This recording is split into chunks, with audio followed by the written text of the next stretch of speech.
Mao encouraged the Red Guards to attack Western influences and to destroy the four olds: old ideas, old culture, old customs, old habits. Without this destruction, he said, socialism cannot be achieved. The Red Guards tore down street signs and put up new revolutionary names. They ransacked museums, libraries, and temples. They searched and looted people's homes.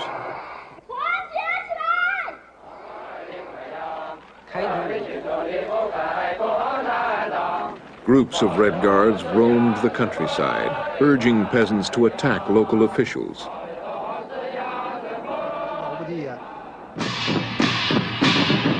Throughout China, party officials, intellectuals, people with foreign connections, former businessmen, millions were paraded and beaten in public. It is estimated that at least 400,000 people were killed. I didn't think about it much. Chairman Mao called on us to be involved with affairs of state, to be active in making revolution. We felt this was revolution.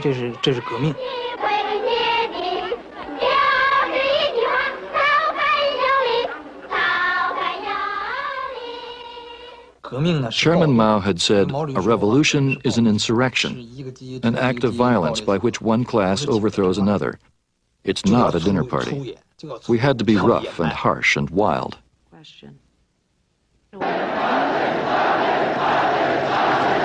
By 1967, the Radical Cultural Revolution Group dominated the government. Members included Lin Biao and Mao's wife, Jiang Qing. She often appeared as Mao's spokesperson and had gained great power. Her calls for violent struggle were immediately obeyed by millions of Red Guards. Moderate leaders, repulsed by the fanaticism, felt closer to Zhou Enlai. Zhou's role in the Cultural Revolution is ambiguous. He tried to moderate events, but in the end he always sided with Mao. He tried to protect people, but his power had limits. Many close to him would soon be brutally attacked.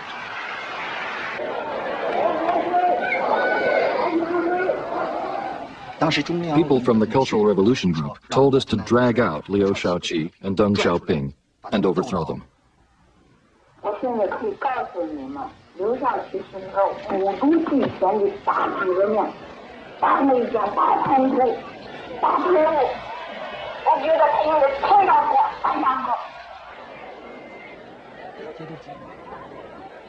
In 1967, the Cultural Revolution entered a new stage: factional warfare.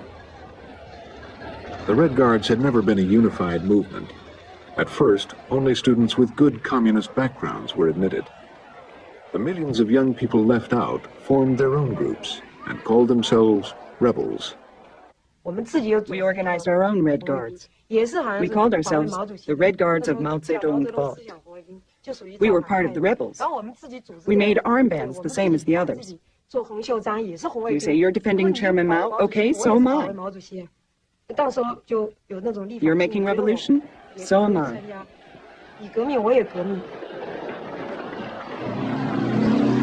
At first, the rebels and Red Guards clashed over ideology. Then they fought for local power. Soon, millions of workers and soldiers joined the conflicts.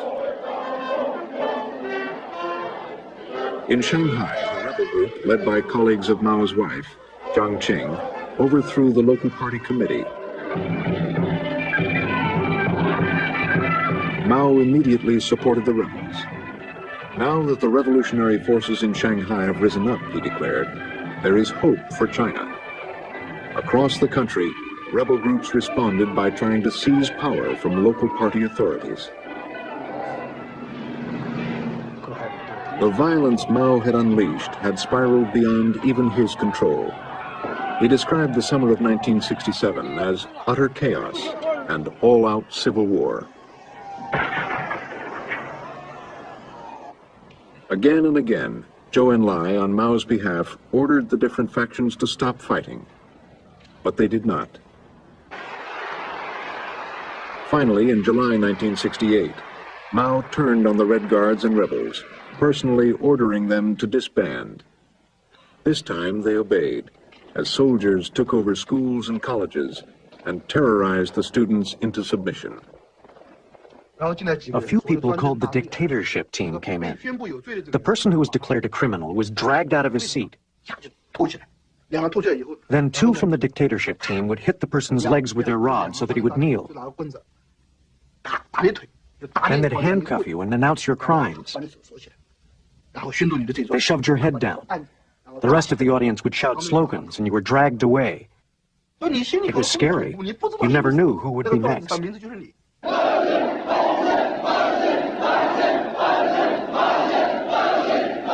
was a little disgusted with the cult of Mao, and I said a few things. Lin Biao had said every sentence Chairman Mao said was the truth.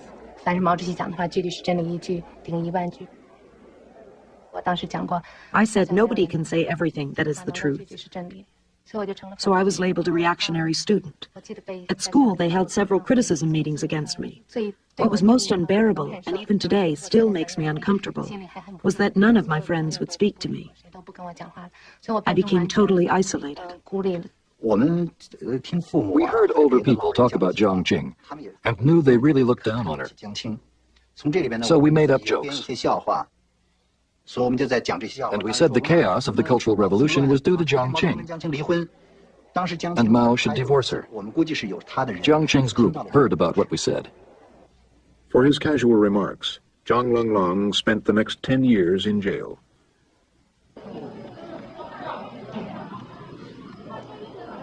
At the end of 1968, Mao started a campaign to have city youth, former Red Guards and rebels, re-educated by the peasants. Millions of families were wrenched apart as young people were sent to spend years in China's most remote regions. They're my best friends.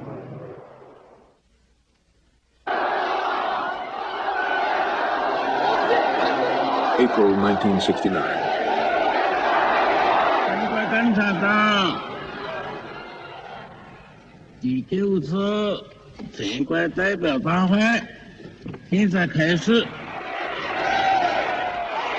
Most delegates at the Congress were radicals who had risen to power through the Cultural Revolution. Many moderate officials were still under attack and in prison. Lin Biao, long seen as Mao's heir apparent, was officially appointed his successor. Lin's keynote speech signaled a new government preoccupation with foreign relations. He denounced both the Soviet Union and the United States as imperialists and enemies. Just weeks before, fighting had broken out on the border between China and the Soviet Union.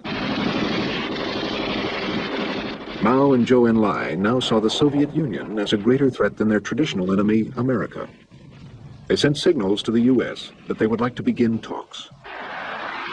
Lin Biao opposed the overtures to America. He is alleged to have plotted a coup against Mao. In September 1971, when the plot was discovered, Lin reportedly tried to escape. But his plane crashed over Mongolia. The death of Lin Biao was a great shock to everyone. Before his death, the entire propaganda machine treated him as the heir to Mao Zedong.